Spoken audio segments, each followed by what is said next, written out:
Bonjour à toutes et à tous et bienvenue dans ce décryptage. Aujourd'hui, on va plonger dans un sujet absolument fascinant, un lien indéniable et prouvé par la science, celui qui unit la pratique de la gratitude au véritable bonheur. On court tous un peu après le bonheur, n'est-ce pas? Sauf que très souvent, on a l'impression de poursuivre un mirage. Eh bien, grâce à des recherches scientifiques très sérieuses, tirées de la psychologie positive, on va décortiquer tout ça. On va voir comment une toute petite habitude mentale peut littéralement transformer notre esprit et même notre santé globale. Mais avant de s'emballer, il faut vraiment se poser la question de base. Le bonheur, c'est quoi exactement? Souvent, on a tendance à l'imaginer comme une grosse montée de joie, un éclat de rire momentané, bref, une émotion passagère. Mais penser que le bonheur se résume à ça, c'est une erreur très répandue. Ce n'est pas juste le fait de se sentir bien à un instant T. C'est beaucoup plus profond que ça. C'est la façon globale dont on évalue toute son existence et le niveau de satisfaction profonde qu'on arrive à en tirer sur le long terme. Allez, on plonge là-dedans avec notre plan de route. D'abord, on va redéfinir ce qu'est le vrai bonheur. Ensuite, on regardera les effets incroyables de la gratitude sur le corps humain. Après ça, cap sur le nord pour découvrir le secret scandinave. Et pour finir, on passera à la pratique avec des outils pour le quotidien. On attaque donc la première partie, redéfinir le vrai bonheur, en allant chercher bien au-delà des émotions passagères. Les travaux de la chercheuse Sonia Lyubomirsky, une vraie référence mondiale sur le sujet, sont super éclairants. Et c'est fou, car ces recherches montrent que le bonheur n'est pas qu'une question de génétique, il est massivement influencé par nos actions intentionnelles. Ce qu'elle dit, en gros, c'est que oui, la joie, c'est super important. Mais la joie toute seule, ça ne suffit pas.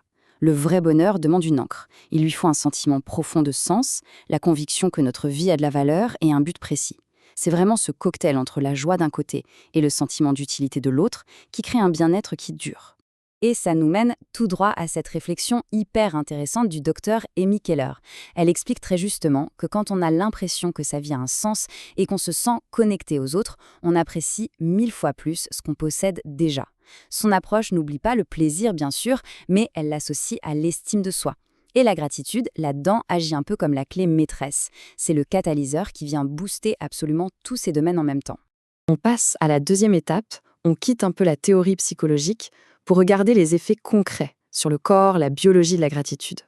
Et cela illustre parfaitement un point crucial. La gratitude n'est pas juste un truc sympa sur le papier. En fait, c'est presque l'équivalent d'une ordonnance médicale 100% gratuite et sans aucun effet secondaire.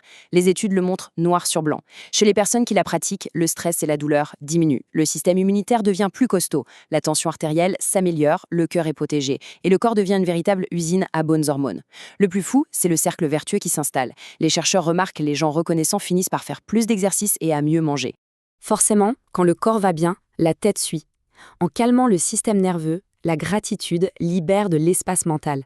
L'estime de soi grimpe, on devient beaucoup plus résilient face aux coups durs, et ça forge un optimisme qui tient vraiment la route sur la durée. Bref, c'est une amélioration de la santé totalement holistique. Ce qui nous amène à notre troisième grande partie, un petit voyage pour découvrir le secret scandinave du bonheur. Quelles sont ces fameuses leçons du Nord? Le chiffre 1. C'est la place qui est presque toujours squattée par la Finlande dans le fameux rapport mondial sur le bonheur des Nations Unies, un classement très sérieux de 158 pays. Ils sont en bonne compagnie. La Norvège, la Suède, le Danemark, l'Islande, ils sont toujours au sommet. Et attention, ce sont les habitants eux-mêmes qui notent leur propre vie. Alors, c'est quoi leur truc? Alors, ce qui est vraiment passionnant ici, c'est ce petit mot suédois, le lagom. Il n'a pas vraiment d'équivalent parfait en français. Mais l'idée, c'est la modération, le juste assez. C'est un vrai rejet culturel du burn-out et de la course au toujours plus. Au lieu de courir après une idée complètement utopique de la réussite, ils acceptent et kiffent ce qu'ils ont déjà. Et mine de rien, ça laisse une place énorme pour ressentir de la gratitude au quotidien. Bien sûr, il faut admettre que ce contentement repose sur un modèle de société hyper solide.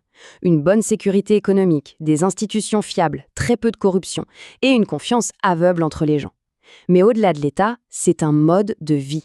L'équilibre entre la vie pro et la vie perso y est totalement sacré. Prendre des pauses au boulot, c'est la norme. Et logiquement, avec moins de pression sur les épaules, on a tout le temps de s'arrêter un instant pour apprécier la vie. Dernière ligne droite de notre analyse, passer à l'action. Comment on pratique cette fameuse gratitude tous les jours? Voici la boîte à outils. S'il y a bien une chose à retenir, c'est ça. La gratitude fonctionne exactement comme un muscle. Si on la laisse dans un coin, elle s'atrophie, mais si on l'exerce, elle devient forte et hyper naturelle. Le but, ce n'est pas d'attendre l'événement du siècle pour dire merci, mais vraiment de muscler sa conscience au jour le jour. Tenir un petit carnet de gratitude, c'est fantastique pour faire baisser l'anxiété. Mais si ça vous paraît lourd, il y a plus simple. Voici 3 petites étapes toutes simples pour s'y mettre. 1. Repérer les choses qu'on prend pour acquises. Avoir de l'eau courante, être en bonne santé, voir le soleil. 2. S'imposer une micro-pause pour ressentir ça, physiquement. Et 3. Faire un zoom sur des trucs minuscules, des détails de la vie qui ont l'air hyper banals. C'est sur ce terrain-là que le muscle grandit le plus vite. Voyons quelques exemples de déclencheurs du quotidien. Ça peut être une tasse de thé bien fumante un matin où il fait froid. Ça peut être de lever la tête et de se dire qu'on a un toit solide au-dessus de soi. C'est la personne qui nous laisse passer gentiment dans les bouchons ou un sourire sympa à la boulangerie. Ça peut même être juste un petit texto d'un pote qui prend des nouvelles. Ces mini-actes de gentillesse, c'est ni plus ni moins que les fondations d'une belle vie. Et il y a 1000 façons de faire. Comme on le voit dans ce tableau, exprimer sa gratitude, ce n'est pas juste lâcher un merci machinal. Faire preuve d'écoute active, écouter vraiment l'autre avec attention, c'est de la gratitude. Prendre 2 minutes pour laisser un super avis sur un livre qu'on a adoré, aussi.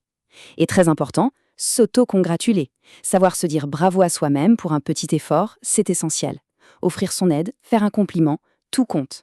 Pour celles et ceux qui ont envie de tester le carnet de gratitude, la page blanche fait parfois peur au début. Le petit truc, c'est d'utiliser ces phrases à trous comme des tremplins. Commencer par « Aujourd'hui, j'ai vraiment apprécié » ou « Quel beau moment ce fut de ». Ces petites phrases toutes prêtes obligent le cerveau à faire un scan rapide de la journée pour aller y piocher le moment agréable, comme une petite balade ou un déjeuner au calme. On avance un peu pour découvrir un outil génial pour les mauvais jours. Parce que oui, il y a des jours compliqués, c'est la vie. C'est là qu'on sort la technique du « même si ». Face à une vraie galère, on commence sa phrase par « même si rien ne s'est passé comme prévu » et on termine sur du positif, du genre « le problème a finalement été résolu et ça c'est cool ». Ça ne masque pas la réalité difficile, mais ça bloque le cerveau pour l'empêcher de s'enliser dans le négatif. Regardez cet exemple de la vraie vie, il est parfait. La base est catastrophique, météo pourrie, journée gâchée, mais boum, avec le recadrage, le focus bascule sur les enfants morts de rire en train de sauter dans les flaques. En changeant juste d'angle de vue, on vient de transformer un dimanche après-midi raté en un souvenir génial en famille. Puissant, non? Et pour clôturer ce décryptage, prenons le temps de nous poser cette ultime question. Vivre le lagom, trouver son équilibre, ce n'est pas un privilège des Scandinaves, c'est un choix de regard, faisable ici et maintenant. Alors, quelle est cette toute petite chose, ce micro-détail complètement ignoré depuis le réveil, qui mériterait pourtant un immense merci? Trouver cette réponse, c'est vraiment le premier pas concret vers un bonheur authentique. Un grand merci d'avoir suivi cette présentation et on se retrouve très vite pour décortiquer de nouveaux sujets.